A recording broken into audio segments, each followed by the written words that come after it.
और मैं सोचता हूँ जीवन कितना भिन्न होता यदि मेरे माता पिता ने बस इसे स्वीकार कर लिया होता और सोचा होता, हे बहुत बुरा हुआ, हमारे जीवन में यही हश्र है। नहीं, यदि आप अपने भाग्य की संपूर्णता में कदम रखना चाहते हैं, यदि आप इन चुनौतियों पर विजय पाना चाहते हैं, परमेश्वर के अनुग्रह की महानता देखना चाहते हैं, आप में होना चाहिए अब भी वाला विश्वास। जब असंभव लगे, प्रभु मैं जानता हूं आप असंभव संभव कर सकते हैं। जब आपको राह नजर न आए, प्रभु मैं जानता हूं आपके पास अभी भी राह है। जब आपका स्वाभाविक तर्क कह रहा हो ये कभी कारगर नहीं होगा, प्रभु मैं जानता हूं आप अलौकिक परमेश्वर हैं।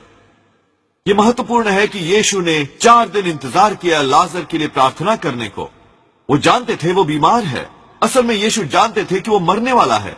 वो पहले दिन ही जा सकते थे, लाजर को चंगा कर सकते थे, उन्हें उस परेशानी से बचा सकते थे, या कम से कम वो दूसरे या तीसरे दिन आ सकते थे और इन्हें इतना तो न सहना पड़ता। पर हर विलंब के लिए एक कारण है। हम शायद इसे समझ ना पाए। कई बार ये बस हमारे विश्वास की परीक्षा होती है। क्या हम हतोत्साहित होंगे और हार मान लेंगे? यदि मार्था कड़वाहट पाल लेती, शिकायत करती, नाराज होती, वो चमत्कार को रोक सकती थी। इसी तरह बहुत से लोग परमेश्वर के सर्वोत्तम से वंचित रह जाते हैं। जब आप इंतजार कर रहे हैं समस्या के पलटने का, अपने स्वास्थ्य के सुधरने का इंतजार, बच्चे के सही रास्ते पर आने का इंतजार, वही क्रिटिकल समय होता है। क्या आप विश्वास में बने रहने का टेस्ट पास कर सकते हैं जबकि आपको कुछ होते नहीं दिखता? क्या आप अच्छा रवैया रख सकते हैं जब परमेश्वर खामोश हैं? आप उन्हें पुकार रहे हैं, मार्था की तरह आप खबर भिजवाते हैं, आप प्रार्थना कर रहे हैं, पर वो नहीं आ रहे। किसी कारण उन्हें देर हो रही है, वो जवाब नहीं दे रहे, हालात नहीं सुधर रहे हैं। इसी वक्त बहुत से लोग हौसला हार जाते हैं और सोचते हैं खैर बुरा हुआ, ये मेरे लिए नहीं था। जोएल, मैं 5 साल पहले ये विश्वास कर रहा था कि मैं कर्ज से बाहर निकल पाऊंगा, पर अब नहीं, मैं कर्ज में डूब गया हूं। क्या मैं विश्वास किया करता था कि मैं फिर स्वस्थ हो जाऊंगा, मैं सही व्यक्ति से मिलूंगा, मैं अपना सपना साकार कर लूंगा, पर बहुत अरसा बीत गया, मुझे बहुत ज्यादा सेटबैक मिले हैं। नहीं, आप कैसे इंतजार करते हैं, वो ये तय करेगा कि हालात बदलेंगे या नहीं। जब यीशु आ गए मरियम और मार्था के घर, उन्होंने उनसे कहा मुझे उस जगह ले चलो जहां तुमने लाजर को दफनाया है, मुझे उसकी कब्र पर ले चलो। वो दरअसल कह रहे थे मुझे उस स्थान पर ले चलो जहां तुमने विश्वास करना छोड़ दिया, मुझे उस स्थान पर ले चलो जहां तुमने अपने सपने त्याग दिए। आपने तय कर लिया कि आप चंगे नहीं होंगे, ये कि आप सही व्यक्ति से नहीं मिलेंगे। यदि आप वापस उस स्थान पर नहीं जाते और अपना विश्वास नहीं जगाते और अपनी लगन वापस नहीं लाते, ये सर्वशक्तिमान के हाथ बांध देंगे। आपको उस स्थान पर जाना होगा जहां आपने विश्वास करना छोड़ दिया और स्वयं से पूछना होगा, क्या मेरा परमेश्वर समस्या से बड़ा है? क्या मेरा परमेश्वर इस व्यसन से बड़ा है? क्या मेरा परमेश्वर ज्यादा ताकतवर है इस बीमारी से? क्या वो अब भी यहोवा जायरा है, यहोवा मेरा दाता? क्या वो अब भी यहोवा राफा है, यहोवा मेरा चंगाई दाता?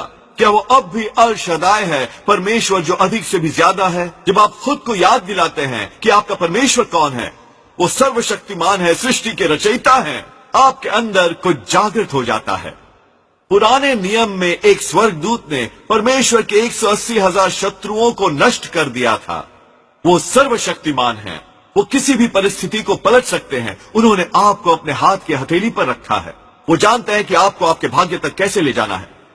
जब यीशु ने कहा मुझे कब्र पर ले जाओ, पत्थर हटा दो, मैं कल्पना कर सकता हूं कि मार्था कहती है नहीं यीशु, मैं वहां नहीं जाना चाहती, वहां बू आ रही है। वो 4 दिन से मरा है। शायद आपके जीवन में कुछ मर गया है।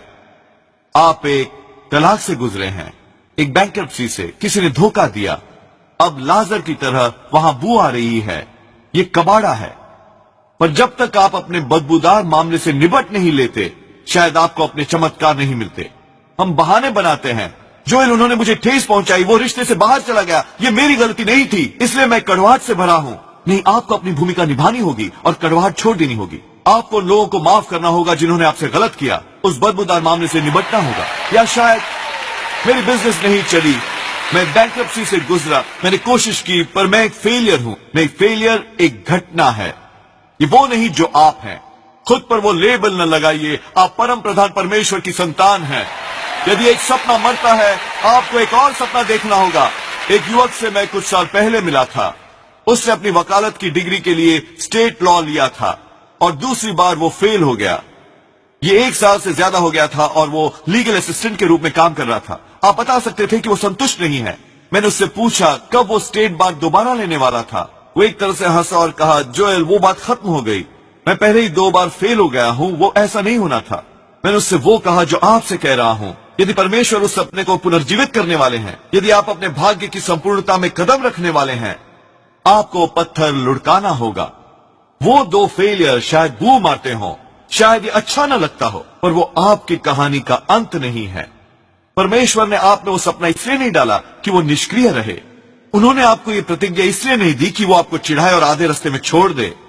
आपको कुछ सेटबैक हुए हों, शायद ये आपके टाइम टेबल के हिसाब से न हुआ हो।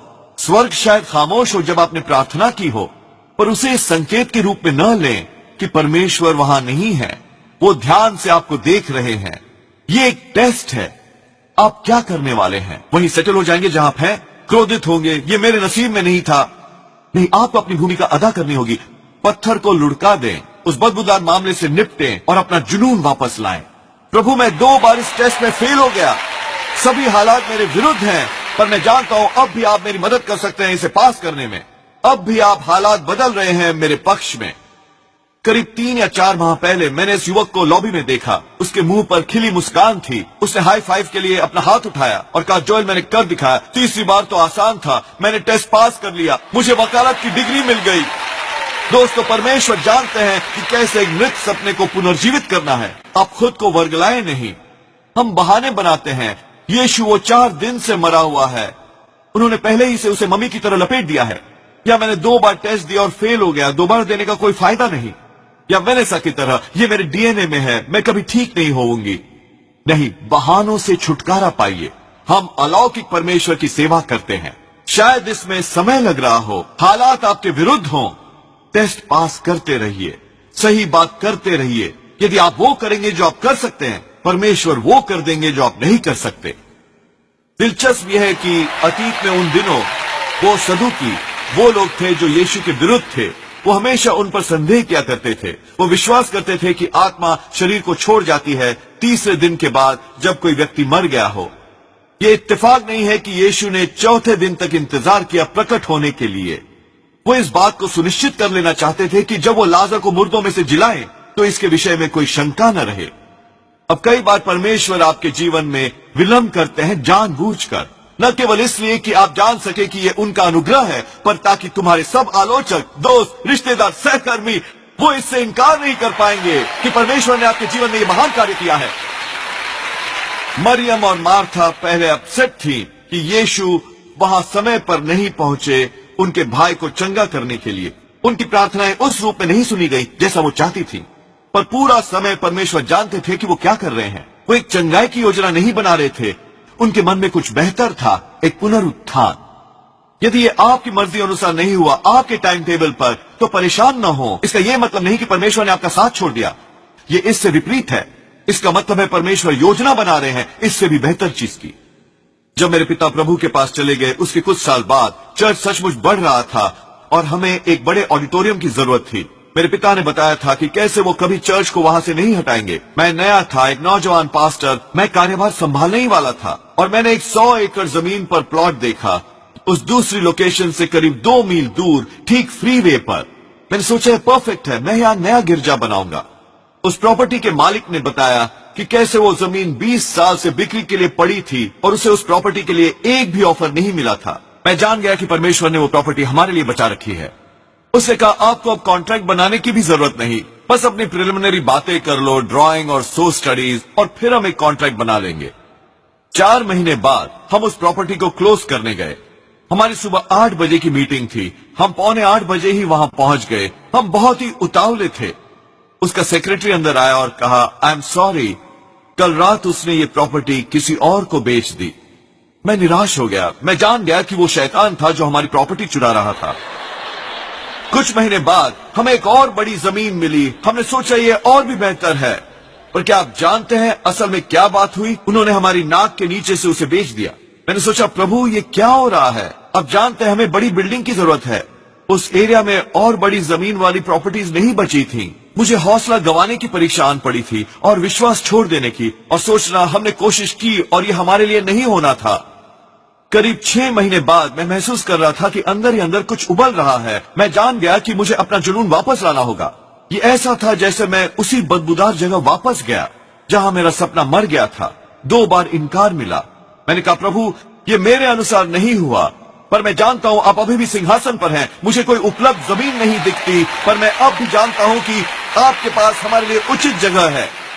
कुछ सप्ताह बाद मुझे एक फोन आया कि ये जगह पूर्व कॉम्पैक्ट सेंटर उपलब्ध होने वाला है। जब मैंने ये सुना, मेरे अंदर कुछ उछला। मैं जान गया कि ये हमारा ही होना चाहिए। 3.5 साल बाद हम यहां आ गए। हमें नया गिरजा बनाने की जरूरत नहीं पड़ी। परमेश्वर ने हमें पहले से बना एक ऑडिटोरियम दे दिया। ये एक प्रीमियर फैसिलिटी थी अमेरिका के 4थे सबसे बड़े शहर में। मेरा कहने का मतलब है कि मैं चंगाई के लिए प्रार्थना कर रहा था, पर परमेश्वर के हृदय में कुछ और भी बेहतर था, एक पुनरुत्थान। यदि ये आपकी मर्जी अनुसार नहीं हो रहा, आपके टाइम टेबल पर, तो परेशान ना होइए, विश्वास में कायम रहिए। परमेश्वर जानते हैं कि वो क्या कर रहे हैं। वो आपके जीवन का बड़ा चित्र देख सकते हैं। उनके हृदय में हमेशा आपका हित ही है। मैंने इस महिला के बारे में सुना जिसका घर जा रहा था। वो नौकरी से निकाल दी गई थी। उसने प्रार्थना पर प्रार्थना की कि किसी तरह वो घर की पेमेंट चुका सके, पर बदकिस्मती से वो ऐसा न कर सकी। अंत में उसका घर फोकलोजर के लिए जा रहा था। बैंक ने उसे ले लिया और उसे ऑक्शन पर डाल दिया। उसने पहले ही ये हकीकत स्वीकार कर ली थी कि वो घर उसे खो दिया और उसके जीवन का ये अध्याय खत्म हुआ, पर अंदर ही अंदर उसका दिल टूट चुका था। यहां ही उसने अपने बच्चों को पाला पोसा था। वो एक सिंगल पेरेंट मॉम थी। बस किसी किस्म का क्लोजर पाने के लिए वो इस ऑक्शन पर गई जहां वो फोकलोज्ड घर बेच रहे थे, जिसमें उसका अपना भी शामिल था। जब वो वहां थी, वो अपना रोना नहीं रोक पाई, अपने घर को उस डॉकेट पर देखकर नीलामी के लिए। पास खड़ी एक महिला ने गौर किया कि वो परेशान थी। वो पास आई और पूछा क्या हुआ। उसने बताया कि कैसे उसकी नौकरी चली गई थी और अब उसका घर नीलाम होने वाला था। उस महिला ने पूछा, ये कौन सा वाला है? उसने तस्वीर की ओर इशारा किया। जब उसकी बोली लगी तो इस औरत ने बोली लगानी शुरू की, ऊंची ऊंची और ऊंची। अंत में उसने नीलाम जीत लिया। अब उसके घर की वो मालकिन थी। वो अपनी नई दोस्त की तरफ मुड़ी, वो जो रो रही थी, जिससे वो अभी मिली थी। उसने कहा, मैं अपने बेटे के लिए घर खरीदने आई थी, पर अब मैं जानती हूं परमेश्वर ने मुझे यहां भेजा है तुम्हारा घर खरीदने के लिए और तुम्हें वापस देने। उसने उसे घर की चाबियां पकड़ा दी। वो औरत यकीन नहीं कर पा रही थी। वो पेमेंट करने के लिए प्रार्थना कर रही थी, एक चंगाई के लिए, पर परमेश्वर ने पुनरुत्थान दिया। अब वो इसकी मालिक है। ये मुफ्त और क्लियर है। अब और पेमेंट्स नहीं। क्या कुछ है जिस पर आपने हार मान ली है? आप सोचते हैं बहुत अरसा बीत गया, आपको नहीं लगता कि ये कैसे कारगर होगा? इसमें जरूरत होती है परमेश्वर के अनुग्रह के एक स्पर्श की। आपको स्थान पर जाना होगा जहां आपने विश्वास करना छोड़ दिया। परमेश्वर कह रहे हैं, अब भी मैं इसे पलट सकता हूं, अब भी मैं स्वास्थ्य बहाल कर सकता हूं, अब भी मैं सपने साकार करने में मदद कर सकता हूं। अब विश्वास में कायम रहने का टेस्ट पास करें। जब परमेश्वर खामोश है, अच्छा रवैया रखें। तब भी जब ये आपके टाइम टेबल पर न हो रहा हो, परमेश्वर जानते हैं कि वो क्या कर रहे हैं। शायद आप चंगाई के लिए प्रार्थना कर रहे हो, पर वो आपकी ओर पुनरुत्थान भेज रहे हैं। यदि आप इस अब भी वाले विश्वास को ग्रहण करें, मार्था की तरह मैं विश्वास और ऐलान करता हूं कि परमेश्वर उसे पुनर्जीवित करेंगे जिसे आपने मृत समझ लिया है। वो आपके स्वास्थ्य में नया जीवन फूंकने ही वाले हैं। आपके सपने, आर्थिक स्थिति, आपके सपनों में आप समस्याओं को पलटते देखेंगे, सपने पूरे होते अपने भाग्य के नए स्तर पर, यीशु के नाम पर। यदि आपने ग्रहण किया तो कहिए आमीन। हम अपना प्रसारण खत्म नहीं करना चाहते, आपको यह अवसर दिए बिना कि यीशु को अपने जीवन का प्रभु बनाएं। मेरे साथ प्रार्थना करेंगे। प्रभु यीशु, मैं अपने पापों का पश्चाताप करता हूं, मेरे हृदय में आइए। मैं आपको अपना प्रभु और उद्धारकर्ता बनाता हूं। ये साधारण सी प्रार्थना करके आप नए सिरे से जन्म ले चुके। एक बाइबल आधारित चर्च में आइए, परमेश्वर को पहला स्थान दीजिए। वो आपको कमाल की जगहों पर पहुंचाएंगे।